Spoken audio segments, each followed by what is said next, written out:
Why everybody call me for this reason? You are just there looking yourself. Anyway, I don't have time to anybody. Our birthday, your mom's birthday. I don't have time to do together. But I will donate one of rice bag for you so that you can do anything you can do it. How you feel it? God have mercy upon us.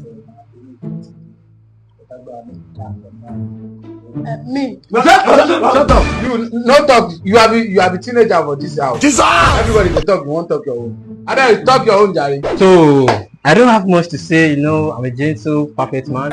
So by the special grace of God, I'll be giving you guys gallon of petrol. Oh, sorry, gallon of palm oil. Wow. Shut up. I said don't say anything. Why you are saying something? So as for me, it's like I don't have much. I only donate the ingredients for jollof rice.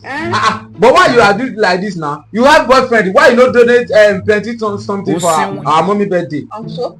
No problem. Teenager of the house. You want to say something?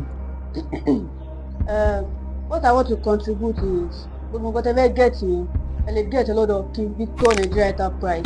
Wow. Shop 1, shop 2, Awolowo Market, Shagamu State. They sell quality rice, beans, and other food stuff. Wow. That is a good idea. You know, see, I think say these children don't have sense to talk better thing. I don't know, say all of those things they need it to our birthday, our mommy birthday. They have it. Don't worry. I will collect everybody money to give you. You go that store to go and buy it. How you dey fit?